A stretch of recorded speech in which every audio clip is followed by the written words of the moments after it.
Hey y'all, it's Kate from LoveStory, and I just want to talk quickly about Sense and Sensibility by Jane Austen. So, as you all know, I finished it earlier this month, reading the book again. It was a reread for me because I've read all of Jane Austen's books, except for the unfinished one, which I can't wait to read. And this read, I actually gave it 3 stars because I'm going to bring up my Goodreads review because I have a lot of good notes that I wrote down. I don't want to miss anything. So when I was reading the book, I had a hard time following all of the characters. There were so many characters that it was hard to keep track of who was who and who was with who and who we were supposed to sympathize with and who we were, quote, against. And I also had a hard time with Colonel Brandon's character. In the book, he didn't seem to have much purpose to me, and I actually got confused by his character because first I thought that he was trying to get Eleanor to marry him and fall in love with him, but then in the end, spoilers,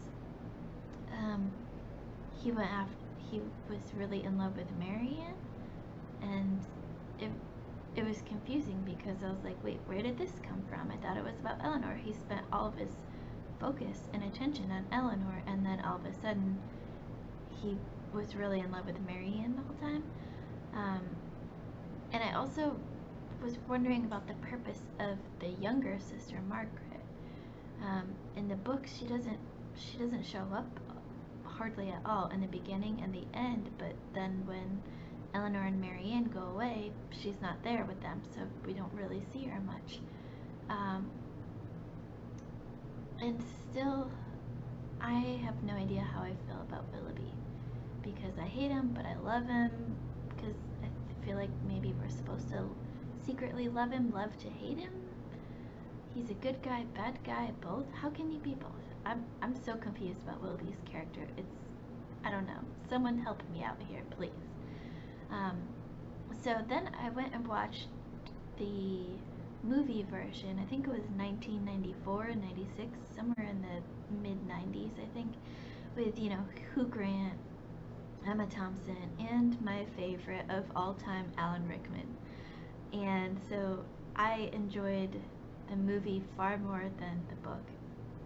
A rare occurrence for me. I thought the movie was better than the book. Hardly ever happens, but that's what it is. And so here's a couple of reasons why I enjoyed watching the movie after reading the book. So like I mentioned, Colonel Brandon's character confused me in the book a lot. He seemed more clingy and like a side character that wasn't necessarily needed. But in the movie, Alan Rickman portrayed him with such grace and elegance and mastery. God, I miss that man so much. He's such an amazing actor. I'm so sad that we don't have any more of his movies. I need to do an Alan Rickman marathon very soon. Anyways, back to what I was talking about. Sorry about that divergent. So Alan Rickman played Colonel Brandon, and he gave him purpose in the movie and in the story itself. And he played out his devotion and love to Marianne so much better than I at least had originally read. I don't know if you all read him differently while you were reading it, but I read him differently. And so we see his devotion and his love. We see that Marianne is in his heart this whole time and not Eleanor, and everything he does with Eleanor, all of his conversations and stuff, is to gain Marianne in his heart. And so he just played Colonel Brandon so well. He made me understand the character so much better, and I find this happens a lot with Alan Rickman's characters based on books. Snape, need I say more? I know a lot of Snape haters out there, but I love Snape, the character of Snape, and I love Alan Rickman's portrayal, but that's another side note. Back to Sense and Sensibility. So Alan Rickman really played this character so well that I understood it so much better than when I read the book. I also had an easier time keeping track of different characters and who was on our side and who wasn't. One of the characters that I thought wasn't played as well as I would have liked was Lucy Steele. She seemed a bit more shady in the movie than she did in the book. And maybe that was intentional. Maybe I read her character wrong as well. But I give the book 3 stars. I gave the movie probably about 4 stars.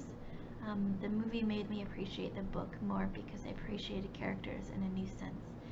And that was a rare spoiler review of Sense and Sensibility. Rare because it gave me, I enjoyed the movie more than the book. Usually I'm all about the book compared to the movie, but this one was a rare instance where the movie for me was better than the book. Go check it out if you haven't already. It's a great movie on its own. All-star cast.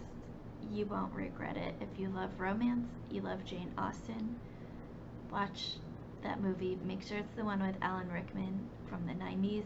There was like a weird TV adaptation of it recently that I accidentally clicked on once, and that just started off totally strange. Anyways, that's my quick review of Sense and Sensibility, the movie and adaptation to the book. Anyways, catch y'all later. Bye.